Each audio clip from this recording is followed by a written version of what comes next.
Hello बच्चों।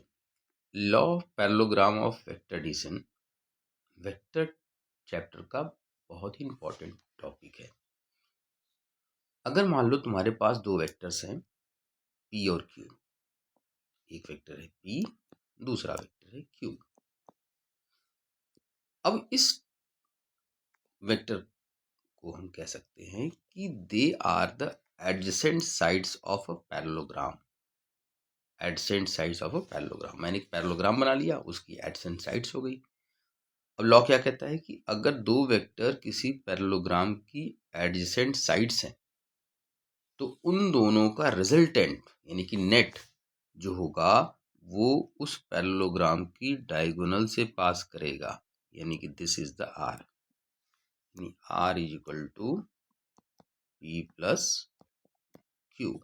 Okay, अब ये जो रिजल्टेंट है पी प्लस क्यू, ये वेक्टर के फॉर्म में है। इसका मैग्नीट्यूड क्या होगा और इसकी डायरेक्शन क्या होगी, हम इसको पता करेंगे। ओके, अब हम देखते हैं कि इसका मैग्नीट्यूड क्या है और इसकी डायरेक्शन क्या है। हम लेबलिंग कर लेते हैं, थोड़ी सी लेबलिंग कर लीजिए। इसका नाम ओ ए बी सी। अब इस डायग्राम को ध्यान से देखना, पैरेललोग्राम को। ओ ए साइड जो है वो मॉड ऑफ पी के बराबर है। मॉड ऑफ पी का मतलब सिंपली पी भी लिख सकते हो आप। ओ बी किसके बराबर है? मॉड ऑफ क्यू के बराबर। इसको आप क्यू लिख सकते हो। और ओ सी जो है वो आर के बराबर है, यानी सिंपली आर के बराबर है। अब मान लो पी और क्यू के बीच का एंगल है थीटा। पी और क्यू के बीच का एंगल है थीटा। तो बच्चों हम एक काम करते हैं कि सी से एक परपेंडिकुलर डाल देते हैं और इसको लाइन को एक्सीड कर देते हैं। इसका नाम रख लो। अब ये साइड है क्यू, ये साइड भी हो गई क्यू। ओके, अब ये कितना हो गया? ये साइड क्यू, क्योंकि पैरेलल है ये दोनों, तो ए सी की वैल्यू भी कितनी हो गई? क्यू। तो O B is equal to Q and it is equal to A C. This angle is theta, तो ऑल्टरनेट एंगल ये भी बन गया क्या? थीटा। अब मैं ट्रायंगल एडीसी की बात करूं, ट्रायंगल एडीसी, इस वाले ट्रायंगल की ध्यान से देखिएगा, इस ट्रायंगल की एडीसी की तो ट्रायंगल एडीसी में cos theta is equal to base यानी कि एडी अपॉन हाइपोटेन्यूज यानी कि एसी। तो एडी अपॉन एसी यानी AD is equal to AC की वैल्यू कितनी है? देखिए यहाँ पर एसी की वैल्यू है क्यू, ये हो गया क्यू cos थीटा। ओके, अब उसी ट्रायंगल में साइन थीटा की वैल्यू क्या होगी? साइन थीटा की वैल्यू परपेंडिकुलर यानी कि सी डी अपॉन ए सी, यानी सी डी बराबर आ गया ए सी की अगेन वैल्यू है क्यू, ये हो गया क्यू साइन थीटा। अब आप इस बड़े वाले राइट एंगल ट्रायंगल को देखिए। बड़े वाले राइट एंगल ट्रायंगल कौन सा बड़ा वाला? ये वाला,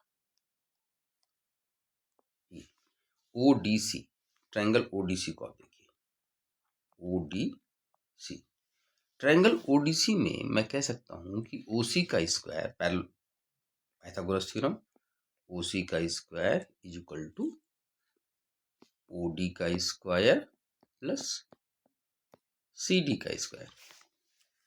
और ओसी की वैल्यू कितनी है? आर, ये मैंने लिखा है यहाँ पर। ओसी की वैल्यू कितनी है? आर, तो आर स्क्वायर। और ओडी को तुम लिख सकते हो बच्चों, ओ से लेके डी तक की डिस्टेंस को, ओ से डी को O A plus A D, O A plus A D का whole square plus C D का होल स्क्वायर। मैं वैल्यूज पुट कर रहा हूँ, ध्यान से देखना। R square is equal to O A का मतलब क्या है बच्चों?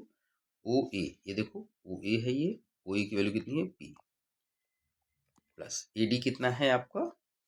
ए डी, अभी आपने निकाला ए डी, ये रहा ए डी, ये है क्यू साइन कॉस थीटा का whole square plus C D, C D की ये वैल्यू है, ये है आपकी क्यू साइन थीटा का होल स्क्वायर। नेक्स्ट पेज ले लेते हैं, थोड़ा सा लेंदी हो जा रहा है ये, एक सेकेंड। देखिए ये क्यू साइन थीटा, अब ये हो गया बच्चों R square is equal to P square plus Q square cos square theta plus 2pq cos theta plus Q square sine square.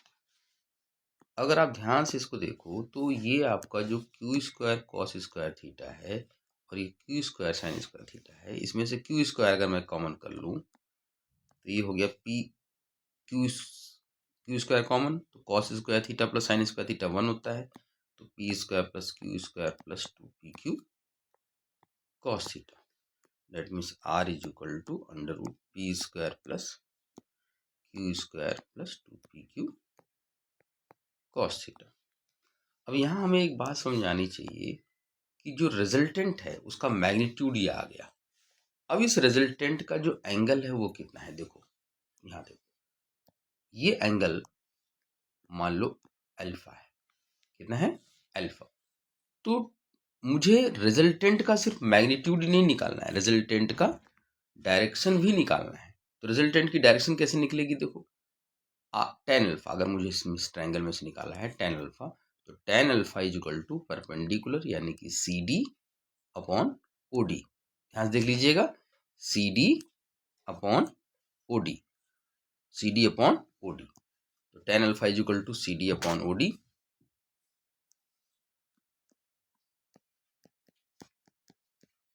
C D upon O D. और C D की value कितनी थी आपके पास, देख लीजिए एक बार, बैक पेज पे जाके देख लेते हैं हम। सी डी की वैल्यू क्या है, सी डी की वैल्यू है आपके पास, ये लिखा है आपने, ये निकाला था आपने, Q sine theta, Q sine theta. और ओ डी की वैल्यू क्या ले सकते हो, P plus Q cos theta, तो ये हो गया क्यू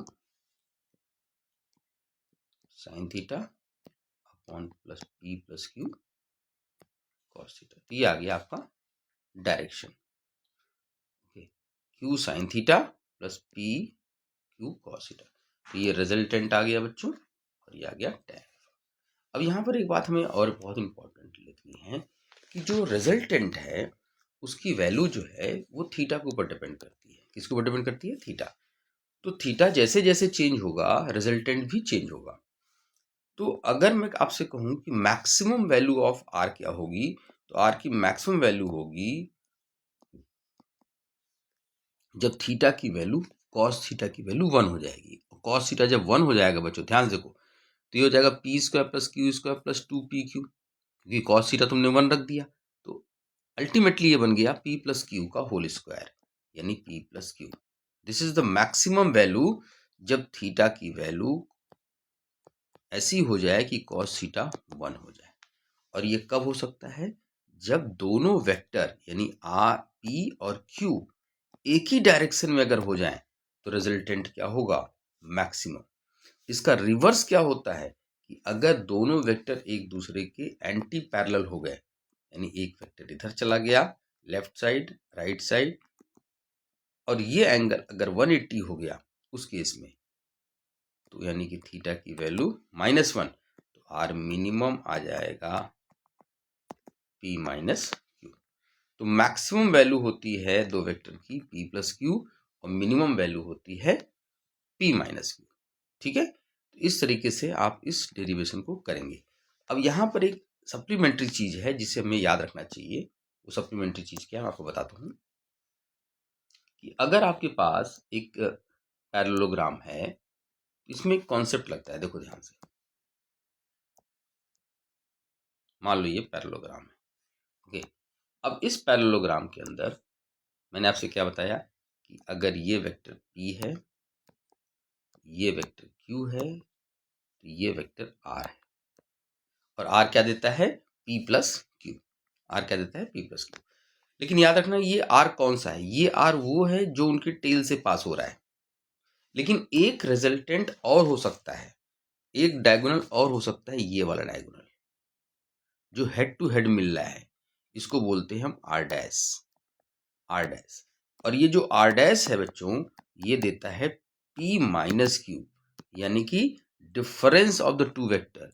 तो प्लीज रिमेंबर दिस कॉन्सेप्ट कि in a parallelogram the diagonal passes through their intersection, the diagonal passes through their intersection gives the resultant, and diagonal passes through their heads gives the displacement। यानी जो r dash है आपका, जो r dash है वो आपको resultant नहीं, displacement vector दे रहा है, difference of the two vector दे रहा है, और r डैश का मैग्नीट्यूड हो जाएगा, ये तो वेक्टर हो गया, under root p square q square minus 2pq cos theta. Is a very interesting. Resultant जो होगा वो तो ये है, under root P square plus Q square plus 2pq cos theta, लेकिन जो डिस्प्लेसमेंट है या डिफरेंस है वो है माइनस 2pq कॉस थीटा। ठीक है, ओके, थैंक यू।